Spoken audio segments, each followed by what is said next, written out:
Ricky, you have to introduce yourself to the Filipino audience. This might be the first time that a lot of people will get to see who you are, to get to know who you are. You're half Filipino, right? Correct. Yes, I'm half Filipino. I was born and raised in the United States. All of my family, though, my mother and my grandmother, and my aunts and uncles, they all came from the islands of the Philippines. You know what I'm saying? My father's side of the family, they all came from El Salvador.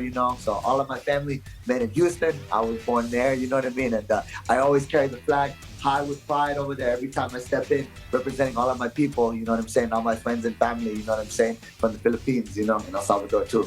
The Ultimate Fighter is something that our generation really grew up with. Some of the most popular UFC fighters, of course, went through that route, and we all got to connect with them a little more, knowing their background stories.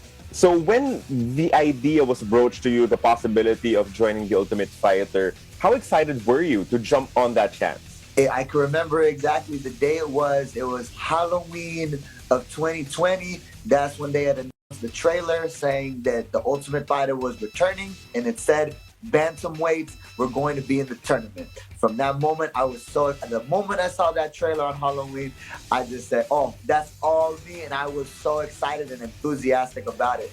I sent in my application a couple of days later, and I just said, I thank God that they picked me, you know what I'm saying? And I love it too because, like I said, it's such a very intimate situation with the cameras. They follow you around 24/7 for the 6 weeks that you are there in the isolation competing in this tournament.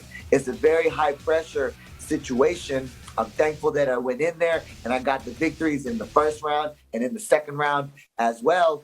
And as well too, like I said, I was able to express myself on the camera with the words, and they were always, watching me all the time in the interviews.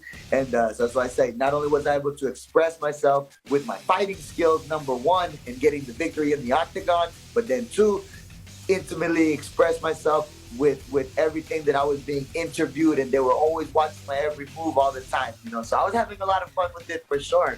And oh man, I was very thankful for it too. I wish they would have showed some of the singing that I did on the show though. We did a lot of singing, a lot of like karaoke and everything. I wish they would have shown more of that, but I'll do that too later on my spare time. You know what I mean? So it's good. Well, now I do not have any doubts that you're really half Filipino. The karaoke singing must be from that side of the family. Yeah, you know what's up, bro. Ricky, you already had an opportunity to fight for a UFC contract back in 2017. You fought in Dana White's the Contender Series.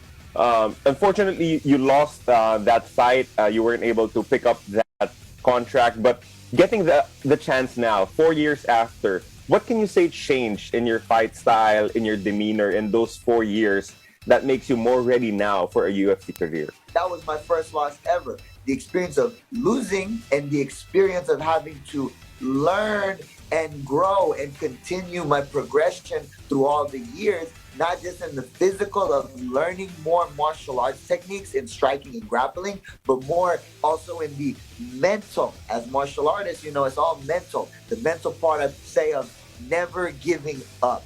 And to me, that was one of the most important lessons that I learned from. I lose in that moment on the Contender when it was supposed to be my big moment to get signed to the UFC, but that time it wasn't my time. You feel me? Then I had to stay focused.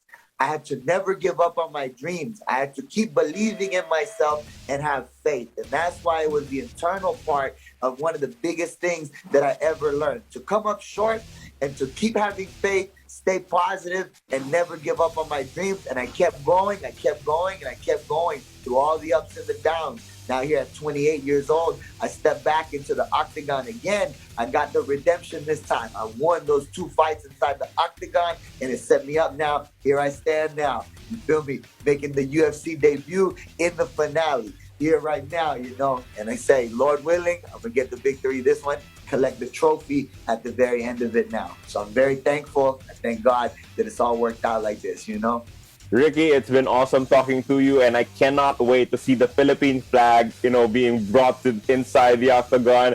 All the best in your fight. Good luck to you. Yes, hey, I appreciate you, Carlo. You know what I mean? Yeah, when I step into the octagon, I'll be holding the flag up high with great pride. You already know, brother. Good luck, Ricky, and thank you so much for your time. Thank you. Oh.